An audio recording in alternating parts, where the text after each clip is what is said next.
ప్రముఖ విద్యావేత్తలు, రిటైర్డ్ ఐఏఎస్లు సచివాలయంలో సీఎం రేవంత్ రెడ్డితో భేటీ అయ్యారు.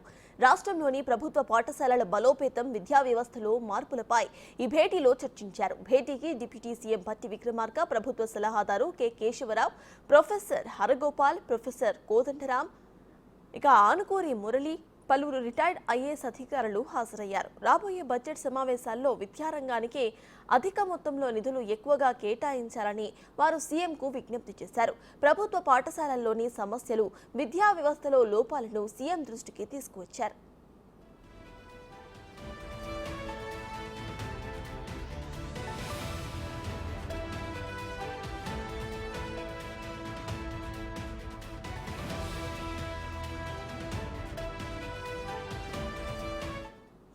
ప్రభుత్వ పాఠశాలలను బలోపేతం చేసేందుకు ఇప్పటికే చర్యలు తీసుకున్నామని సీఎం అన్నారు. పాఠశాలల నిర్వహణ బాధ్యత స్వయం సహాయక సంఘాల మహిళలకు అప్పగించామని వెల్లడించారు.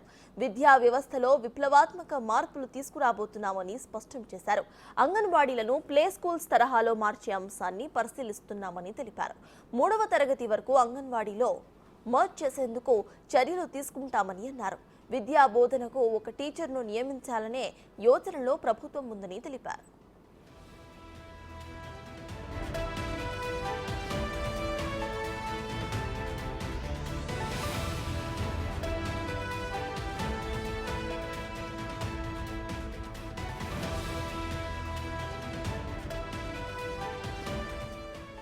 నాలుగవ తరగతి నుంచి సెమీ రెసిడెన్షియల్ స్కూల్స్ లో చదువుకునేలా ప్రణాళికలు రూపొందిస్తున్నామని వివరించారు.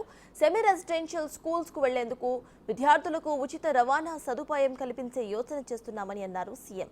రెసిడెన్షియల్ స్కూల్స్ తో సమాంతరంగా సెమీ రెసిడెన్షియల్ స్కూల్స్ కొనసాగించబోతున్నామని తెలిపారు. కార్పొరేట్ స్థాయిలో ప్రభుత్వ పాఠశాలలను బలోపేతం చేసేందుకు ప్రణాళికలు సిద్ధం చేయాలని ఇప్పటికే అధికారులను ఆదేశిస్తున్నారు.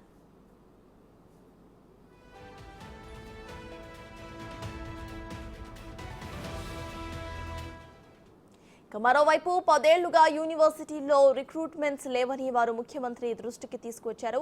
యూనివర్సిటీలకు డెవలప్మెంట్ గ్రాంట్స్ కేటాయించాలని కోరారు. విద్యా, వ్యవసాయ రంగాల సమస్యల పరిష్కారానికి త్వరలోనే విద్యా కమిషన్, వ్యవసాయ కమిషన్ ఏర్పాటు చేయబోతున్నామని వెల్లడించారు. కమిషన్ ద్వారా విద్యారంగ సమస్యలన్నీ కూడా పరిష్కరిస్తామని హామీ ఇచ్చారు.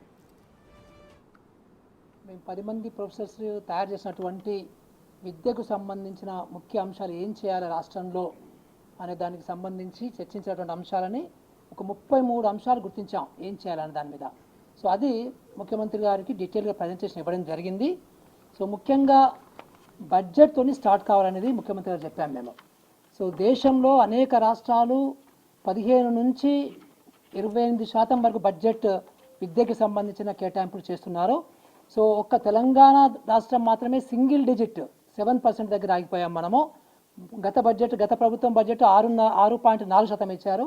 అందుకనే ఈసారి తప్పకుండా 15% అంటే కాంగ్రెస్ మేనిఫెస్టోలో కూడా పెట్టడం జరిగింది అది. సో 15% తప్పకుండా విద్యకు కేటాయించాలనే ఉద్దేశంతో మేము అది స్ట్రాంగ్గా రికమెండ్ చేశాము. దానికి finance minister, deputy chief minister గారు, ముఖ్యమంత్రి గారు ఇద్దరు కూడా సానుకూలంగా వారు రెస్పాండ్ అయ్యారు. మేము